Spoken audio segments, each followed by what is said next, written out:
કાઝી vocational trainer automotive trade. આજે આપણે વાત કરીશું સીસી એન્જિન કેટલું શક્તિશાળી છે તે જાણવા માટે સીસી નો આપણે ઉપયોગ કરીએ છીએ. સીસી નો પૂરો નામ છે ક્યુબિક કેપેસિટી. તો આજે આપણે જાણીશું કે એન્જિનની ક્યુબિક કેપેસિટી એટલે કે એન્જિન કેટલા સીસી નું છે તે કઈ રીતે ગણી શકાય છે.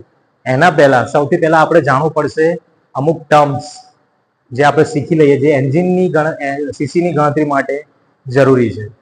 સૌથી પહેલા આપણે જોઈશું બોર.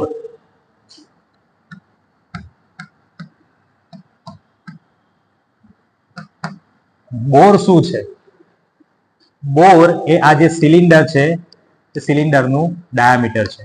એન્જિનની અંદર જે સિલિન્ડર આવે છે આ સિલિન્ડરનું ડાયામીટર છે.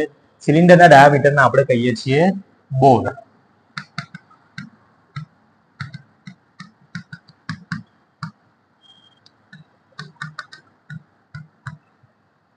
હવે સિલિન્ડરની અંદર પિસ્ટન આવેલું હોય છે. પિસ્ટનની પણ એક ક્ષમતા હોય છે. પિસ્ટનની એક લિમિટ હોય છે. આ પિસ્ટન અહીંયાથી ઉપર જઈ શકતું નથી અને આ પોઈન્ટથી નીચે નથી જઈ શકતું. એટલે કે પિસ્ટન આ પોઈન્ટની ઉપર નથી જઈ શકતું અને આ પોઈન્ટની નીચે નહીં જઈ શકતું. આ પોઈન્ટને આપણે ટીડીસી કહીએ છીએ એટલે કે ટોપ ડેડ સેન્ટર, અને નીચેના પોઈન્ટને આપણે કહીએ છીએ બોટમ ડેડ સેન્ટર. એટલે કે પિસ્ટન આ પોઈન્ટ ટીડીસી થી લઈને બીડીસી ની વચ્ચે ઉપર નીચે થયા કરે છે. ટીડીસી અને બીડીસી વચ્ચેના અંતરને આપણે સ્ટ્રોક લેન્થ કહીશું. આ જે અંતર છે એને આપણે સ્ટ્રોક લેન્થ કહીશું અથવા તો ડિસ્પ્લેસમેન્ટ પણ કહી શકાય.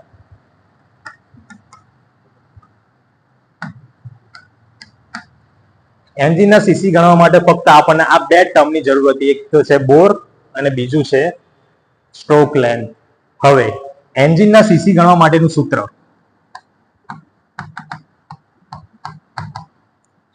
આજે આપણે લીધું બોરનો વર્ગ ઇન્ટુ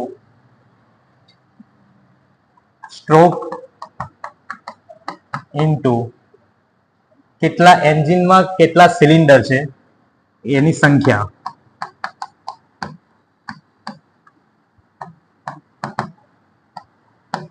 ગુણ્યા π/4. હવે આ માપ આપણને આપ્યા હશે. બોર જે છે એનું માપ mm માં આપ્યું હશે. આ જે ટીડીસી અને બીડીસી વચ્ચેનું અંતર એટલે કે સ્ટ્રોક લેન્થ હશે એનું માપ પણ mm માં આપ્યું હશે એટલે કે મિલીમીટરમાં.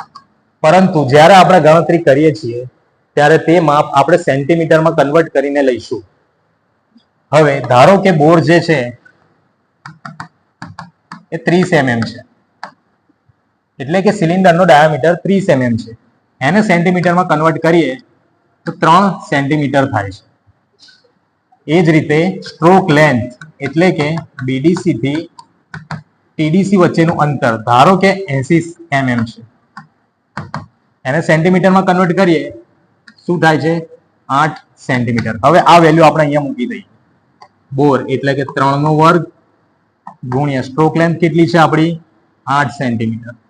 એ 8 અહીંયા મૂક્યું. ધારો કે એન્જિનમાં 4 સિલિન્ડર છે તો સિલિન્ડરની સંખ્યા આવશે 4. હવે